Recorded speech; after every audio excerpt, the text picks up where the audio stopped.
Okay guys, this is going to be the final guide on the Dragon Splinter, and we're going to cover everything you need to know about it, and yeah, how to play it basically. So the first thing you need to know about the Dragon Summoner is that while it has its own summoners, and it has its own monsters, when you select Dragon, you also select an additional class of what other monsters you get to play. So you can play Death, you can play Life, you can play Earth, you can play Water, you can play Fire, but you still have to use the summoner of Dragon. So suddenly, everything that you know about the other guides, so Fire being this aggressive type playstyle, you can put in a +1 magic damage and you can build a magic fire deck. Or you could put in a +1 archer damage and play water archers instead of water magic. Or you could play +1 damage, and instead of only being +1 damage in fire, you could play +1 damage in water or earth. And there's just a whole bunch of amazing things. So basically, Dragon's like super. Dragon just takes the game and it adds that that extra oomph, that extra element of surprise. It creates so many more different combos because you can combo all these cards with all the cards in fire, water, earth, life, or death, and it just creates so many more options. Okay, so like always, we're gonna go over the summoners and which ones are the best and which ones you should try and buy. So the best summoner by far is the AA, the Archmage. If you were to look at his mana cost, as a 5 mana cost summoner, it gives you +1 melee, it gives you +1 archer, and it gives you +1 magic. In contrast to how good he is, just for the magic in Dragon, it's already 5 mana. So you get an extra 3 mana from the archery for free, and you get a +1 damage, which is 4. So you're basically getting like 12 mana worth of stats in one legendary summoner. And what's even crazier is that if this guy is tier 1, this is also still tier 1. Like a 3 mana cost +1 archer is so strong in all levels of the game. But I will say this, the Archmage is basically like the Bermuda Triangle. It's like, you know when you're a kid and you read all these stories about how boats go missing in the Bermuda Triangle, or like quicksand and shit like that? Like, these are problems that as a kid I used to freak the fuck out about, but I've never had to worry about it ever since, you know? It's the same thing in Splinterlands. So if you get into champs and in high diamond, you might see some of the big OGs that have the wallets have a whole bunch of these, and then you might fight him. But in my like 10, I don't know how many, like multiple thousand games in like gold, I've never run into an Archmage yet. So I would definitely go 1, I would definitely go 2, and then it comes up for debate. Prince Julian is a great card, super expensive, but he's just more like a flex. He's just like, oh, in Silent Summoners, you can pick him, and it's just, yeah, he's just the biggest flex, but not 100% the best. But still, let's go 1, let's go 2, 3, just because he's a money flex. Get that mental game. Kitty definitely would become number 4. Now this is where it gets a little bit more tough, but basically I would go Sunglazer, I'd go Dragon Scale, I would go the Magic Dragon Scale, and then for utility wise, if it's ever Earthquake, I'd go the Brighton Bloom. I would then choose the Drake of Anarch. Like, this is pretty shit for just 1 armor. Nemseni, like, he's really rare and he's a promo card and he costs a lot of money, but 4 mana for 1 speed. If you pay 3 mana more, you get an extra speed, plus you get a heal, plus you get True Strike. It's just, yeah, it's night and day. You don't need this card. It's just, if you're a collector, it's a card that you need. And then the Crench, yeah, not that good. Yeah, like, trash tier, basically. Okay, we're going to talk about Dragon Minions right now. So, truth be told, there's some really cool cards, but a lot of them are just so expensive, like Shinlo. Like, this guy, A 1 mana cost, 1 magic damage, 2 speed, 2 HP, super strong card. Costs 7,000 or 5,000 US dollars for a card. It's just, yeah, it's just a rare promo. Like, the collectors will basically buy it. Okay, personally, the best part about Dragon is honestly its little minions. Like, a 4 mana cost, 3 damage, 8 HP, reach with flying and thorns is such a strong position 2 that you can't compare it to any of the other position 2s. It's just so strong. A 2 mana cost with opportunity and 2 HP and 4 HP is just so strong. Like, all of these little cards that they have, like even this guy, when he is, let's say, a level 6, he's a 4 cost 2 with stealth, with sneak plus piercing, so he just melts back lines.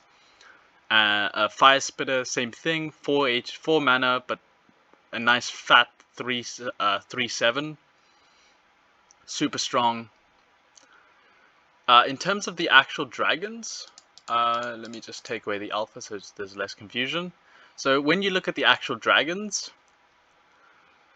Lightning Dragon, super strong. It's got Blast, Pierce, and Stun. Just a really good archer card to have. Chromatic Dragon, I'm gonna say is like it looks pretty, and it's probably one of my favorite cards, but I've never used it. Like, it's got really good damage, but it's got no armor. It's got no shield. It's got no void. It's got no reflect, or yeah, it's basically just a bad frontline tank. It's only got thorns, and then the rest of it is just like, okay, cool. Gold Dragon, super strong. This magic damage card that has heal and blast, really strong, really good. Black Dragon, basically, I never use, but it's got potential. Red Dragon, I've never used, but it looks very fun. It's like a Kralis. The Star Wars Sandpit is fucking amazing in 99 mana games. Just having a card that can do 8 damage plus poison is never bad. Super fun card to have, but very situational. I barely use it. Scale Doctor, same thing. I barely use it, but there's potential. Dragon Jumper, an amazing card. Out of all of these that I've just mentioned and all the Untamed Dragon cards, this is probably the most used and probably the best. Just this amazing opportunity, high speed. In Earthquake games, it's got Snare. If not, it's got Stun. It's just this amazing opportunity card.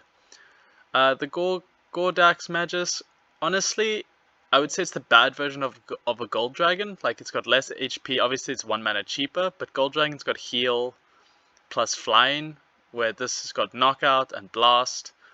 So, not bad, but if you have the choice, use the Gold Dragon. But if you're on a budget, buy this.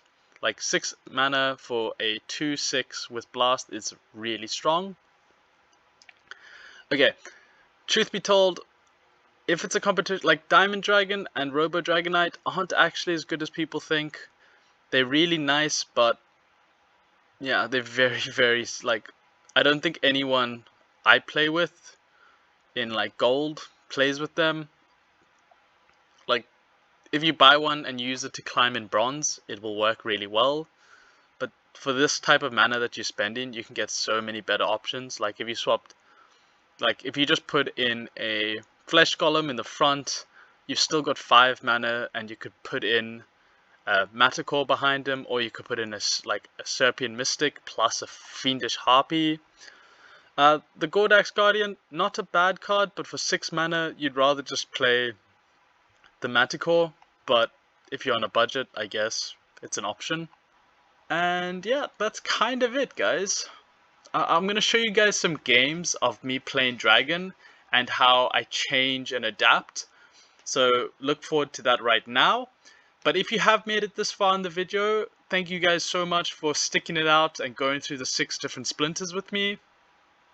My next plan is to show you guys a buying guide, because I know that the market's really shit right now, and most of you guys that watch me are newcomers. So I think what I'm trying to do is I might try and do a new series where showing you guys how I would build a deck if I was a beginner and what cards I would try and buy. and maybe I'd do like $50. Like, I don't know what the budget is. So if you've made it this far, type the word watermelon and then just let me know what the budget should be. Like, so it's earthquake, so we get flying, and then we also have net, and then we have halfling plus explosion, and then he's just gone heal plus a whole bunch of flying, but with extra damage. So really strong way to play. I still don't think it's enough because we have retaliate, and he's going with melee damage. So we should be in a good position. Oh, that's demoralizing us. That's pretty bleak. Okay, so the opportunity killed. Okay, his opportunity killed. It's not going too good. And we're attacking the heal. Ew, maybe I'm in trouble. Haven't decided yet. No, it's going to go for that, which will now kill that, which is good. Get this nice and low.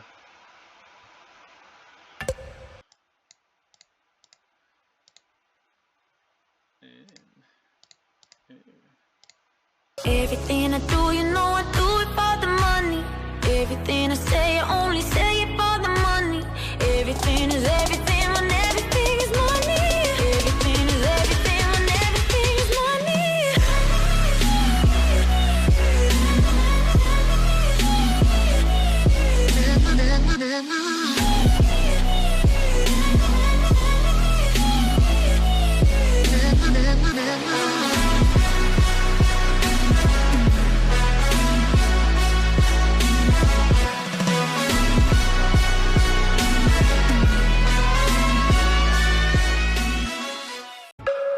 Everything I do, you know I do it for the money. Everything I say, I only say it for the money. Everything is everything when everything is money.